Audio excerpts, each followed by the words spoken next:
ሰላም ጤና ይስጥልኝ ውድ የዩቲዩብ ተከታታዮቻችን እንደምን ከርማችኋል? እንግዲህ ዛሬ ከረጅም ጊዜ ቆይታ በኋላ ነው የተመለስኩት። ያው በአንዳንድ ምክንያቶች የተነሳ ቪዲዮ መስራት አልቻልኩኝም። ከአሁን በኋላ ግን አትሊስት በሳምንት 2 ጊዜ የተለያዩ ቪዲዮዎችን ወደ እናንተ አደርሳለሁኝ። ለዛሬ እንግዲህ በተለያዩ ሶሻል ሚዲያዎች እና የተለያዩ ድረገጾች የምናያቸው ቪዲዮዎች አሉ። በቲክቶክ፣ በኢንስታግራም፣ በፌስቡክ በተለያዩ ሶሻል ሚዲያዎች ማለት ነው። እነዛ ላይ አስገራሚ፣ አስቂ፣ አስተማሪ የሆኑ ነገሮችን ወደ እናንተ ይዤላችሁ ቀርባለሁኝ። ለዛሬ ይዤላችሁ የቀረብኩት ቪዲዮ እኔ ብቻ ሳይሆን የተለያዩ ኢትዮጵያውያኖች በጣም የምንወደው የምናከብረው ምናልባት በዚህ እድሜው ትልቅ ደረጃ የደረሰና በተለያዩ የእምነት ተቋማት ዘንድ በእስልምናም በክርስቲያንም የእምነት ተቋማት ዘንድ እርዳታ እያደረገ እያገዘ ራሱን ደግሞ ከዝቅ ካለ ቦታ አንስቶ እዚህ ለመድረስ የቻለ በጣም እንቁ ልጃችን ነው። እሱም እሸቱ ዶንኪ ቲዩብ የተለያዩ ቪዲዮዎችን እየጫነ የተለያዩ ታሪኮችን እየሰራልን እንዲሁም ደግሞ በስታንዳፕ ኮሜዲው እያዝናናን የምናውቀው በጣም የሀገራችን አሪፍ አርቲስት ነው። በእኔ በኩልም ብዙዎቻችንም የምንስማማበት ነው ብዬ አስባለሁ። ከዛ ባሻገር ግን በእኔ በኩል የታየኝ ነገር ወደ እናንተ ለማድረስ ፈለግኩኝ። ብዙ ጊዜ በጣም የምናደንቃቸው የምንወዳቸው ትልቅ ደረጃ የደረሱ ዩቱበሮች የሚሆኑ አርቲስቶቻችን የተለያዩ ሰዎች የሆነ ሰዓት ላይ ትንሽ እንቅፋት ሲመታቸው እናያለን። ያ ማለት ምንድነው? የሰው ልጅ አይሳሳትም አይደለም፣ ይሳሳታል። ሁላችንም በምንሰራው ስራ ሁላ ስህተት እንፈጽማለን። ግን ደግሞ አንዴ ደግሞ ስህተትን ስንፈጽም ወደኋላ መለስ ለምንድን ነው ያደረግነው የሚለውን ነገር ማወቅ አለብን። ምናልባት ከኛ አንግል ጥሩ ነገር እያደረግን ሊሆን ይችላል። ግን እነዚህ አርቲስቶች በተለይ ደግሞ እነዚህ ዩቱበሮች ላይ እንደ እሸቱ መለሰን የሚያክል ዩቱበር ሀብቱ ህዝቡ ነው፣ የሚሰራው ለህዝቡ ነው። ስለዚህ ህዝቡ የሚሰጠውን ኮሜንት መቀበል መቻል አለበት። ሰሞኑን በዶንኪ ቲዩብ የጀመረው ጋሽ እሸቱ የሚል አንድ አዲስ ፕሮግራም አለ። እንግዲህ ያን ፕሮግራም መለስ ብለን ስናየው በዓለም ደረጃ የተለያዩ የህፃናትን አስተማሪ የሆኑ ነገሮች ይሰራሉ። እኛም ለልጆቻችን እናሳያለን። ኦኬ፣ ግን ጉዳት አለው ጉዳት የለውም የሚለውን ነገር ደግሞ ማገናዘብ የእኛ ፋንታ ነው ማለት ነው። ዛሬ ላይ ግን ይዤ የቀረብኩት ምንድን ነው? እኛም ማድረግ አድርገውን ነገር ለምንድን ነው ለህዝብ የምንሰጠው? ይህንን ነው። ምክንያቱም ከዚህ ቀደም እኔ የእሸቱ አንደኛ አድናቂ ነኝ። በጣም ፕሮግራሞቹን ቪዲዮቹን እከታተላለሁ። አስተማሪና በጣም ምርጥ ቪዲዮዎችን የሚሰራ ሰው ነው። ግን ሰሞኑን የታዘብኩት አንድ ነገር አለ። ከዚህ ቀደም በአንድ ፖድካስት ፕሮግራም ላይ እንግዳ ሆኖ በቀረበበት ጊዜ ስለ ልጁ የተናገረው አንድ በጣም አስደናቂና አብዛኞቻችን እንዲሁም እንከተለዋለን ብለን እያሰብነው የነበረውን ነገር ነው። ፖድካስቱ ላይ ያደረገው ኢንተርቪው ላይ ትንሽ ቀንጨብ አድርገን ወደ እናንተ እናደርስ። እስኪ እንመልከተው። ኤአይ ላይም ብዙ ደረጃ በመውሰድ በማንበብ በጣም ከሚዲያ ጠብቀን ያሳደግ ነው። ሞግዚት በስነ ስርዓት ቀጥረን ሞግዚቷን ስልጠና እየሰጠን እየተከታተልን የምታወራውን ፊቱ ስልክ ማውራት አትችልም። የኛ ሞግዚት ፊቱ ስልክ ይትባረክ ስልክ ውስጥ ጌም እንዳለ አያውቅም። ሞባይል መነጋገሪያ እንደሆነ ነው የሚያውቀው። እኔ ስሰጠው ተቀብሎ ብሎ ይሰጠኛል። ጌም እንዳለ ውስጡ አያውቅም። አጠገቡ ህፃን ልጅ ጌም የሚጫወት እንኳን እንዳይኖር ዘመድ ጋር እንኳን ይዛው ስትሄድ ትጠነቀቃለች ሞግዚቷ እንዳያሳዩት ማለት ነው። ቴሌቪዥን ላይ አኒሜሽን ይትባረክ አይቶ አያውቅም። አንድ ቀን ስፓይደርማን ከፈትኩ። ይሄ ልጅ ለምን ሁሌ መዝሙርና መንፈሳዊ ነገር ነው የምናሳየው? ስፓይደርማን የህፃናት ከፈትኩ።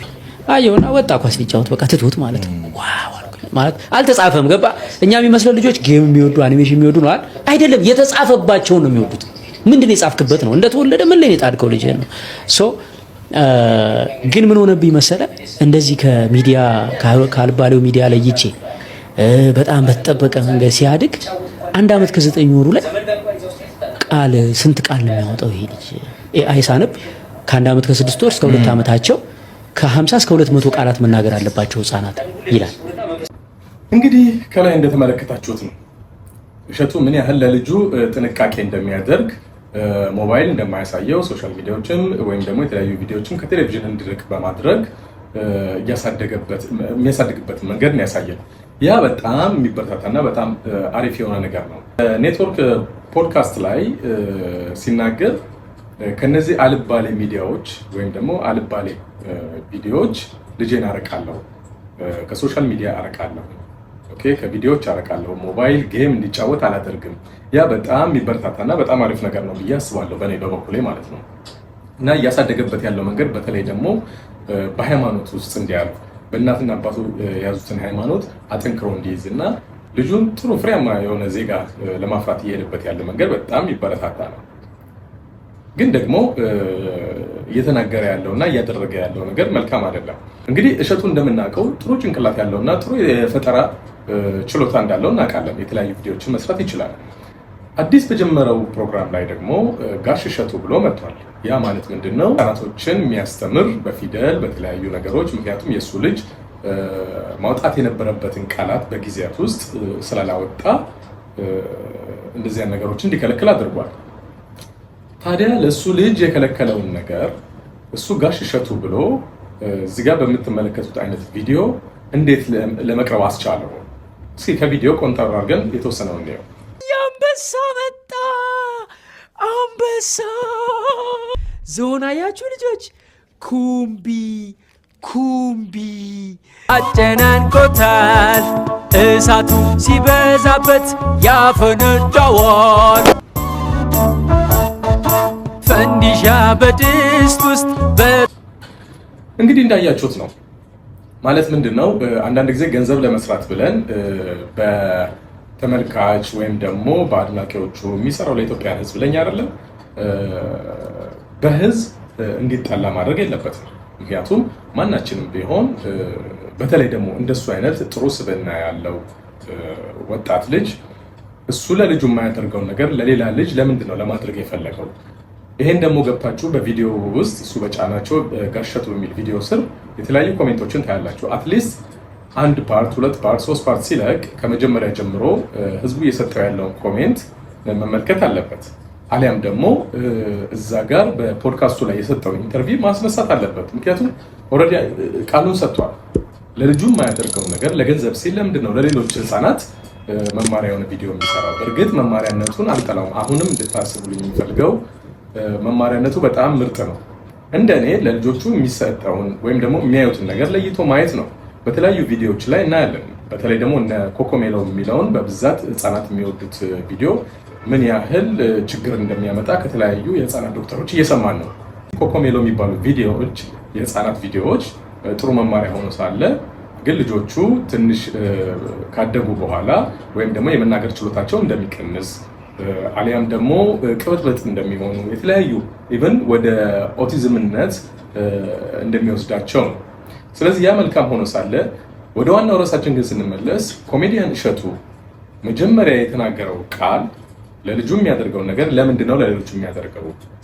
ምናልባት እንግዲህ የተለያዩ ኮሜንቶቹን አይቶ አሁንም ማሻሻያ ሊያደርግ ይገባዋል። ወይም ደግሞ በፖድካስቱ ላይ የሰጠውን ኢንተርቪው እኔ ማለት የፈለኩት ይሄ ነው ብሎ ማስተካከል ይገባዋል ማለት ነው። እንግዲህ በሀገራችን ያሉ ታዋቂ አርቲስቶችም ዩቱበሮችም የተቻለውን ነገር ቢያደርጉ ጥሩ ነው ማለት የሚናገሩትን ነገር ቢተገብሩት መልካም ነው ባይ ነኝ። በዚህ አጋጣሚ ግን እሸቱን ዛሬም ነገም በጣም ማደንቀው ዩቱበር ነው። ዛሬ ቪዲዮአችን ይሄን ይመስላል እንግዲህ ስለ እሸቱ መለሰ ማለት ነው።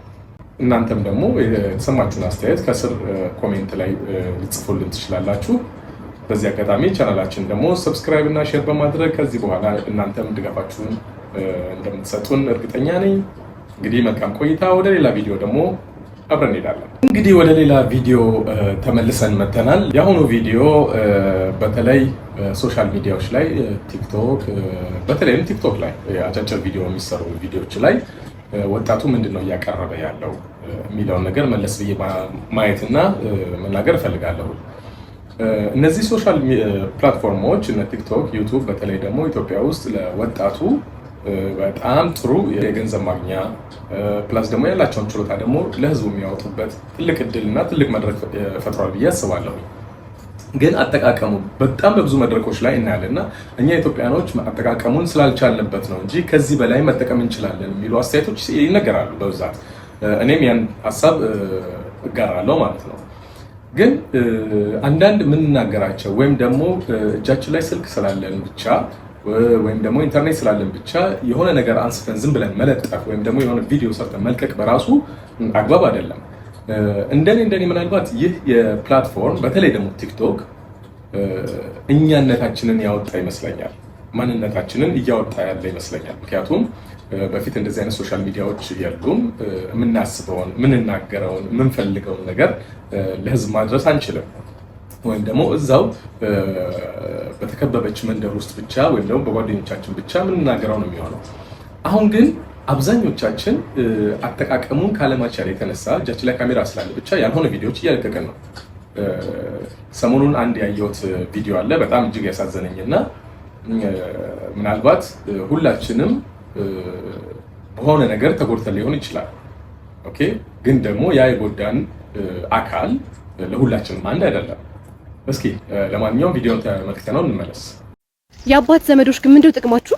ጥቅማችሁ 0%፣ ምቀኝነታችሁ 100%። እኔም አንዳንዴ ማለት የእናቴ የድሮ ኤክሶች ነው የሚመስሉኝ።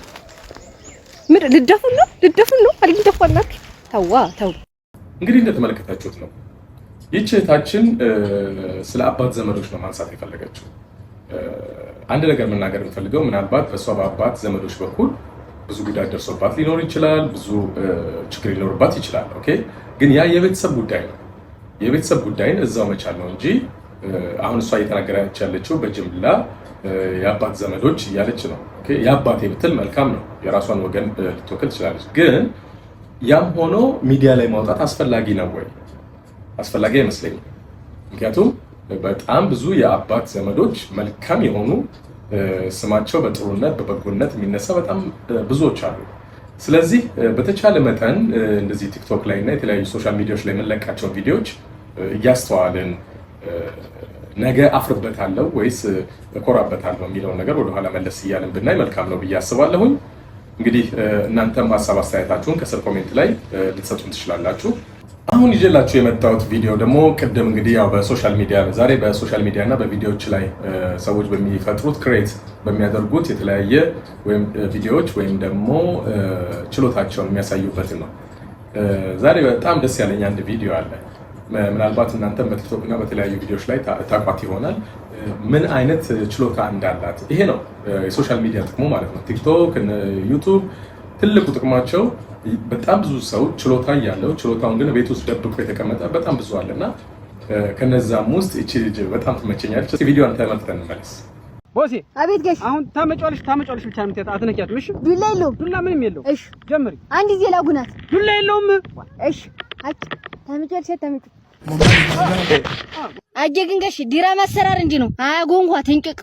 እንግዲህ አይታችኋታል ልጅቷ ማለት ምን ያህል ተሰጥቶና ምን ያህል ውስጧ ችሎታ እንዳለ ማለት ነው። እንግዲህ ማጎን አምሯት ነበር፣ ልጅቷን አጎናታለች። እንግዲህ የሄን ዩቲዩብ ተከታታዮቻችን ለዛሬ ይዤላችሁ የመጣሁት ቪዲዮ እነዚህን ይመስሉ ነበርና እንግዲህ ከዚህ በኋላ በተቻለ መጠን በሳምንት 2 የተለያዩ ቪዲዮዎችን እለቅላችኋለሁ። አንዳንዴ ደግሞ ወጣ እያለን ብሎጎችንም አብረን እንሰራለን። ቻናላችንን ሰብስክራይብ በማድረግ ላይክ በማድረግ ቻናላችንን እንድታሳድጉ የአብሮነታችሁ እንዳይለየን ከወዲሁ እንጠይቃለን። እስካሁን አብራችሁን ስለነበራችሁ እናመሰግናለን።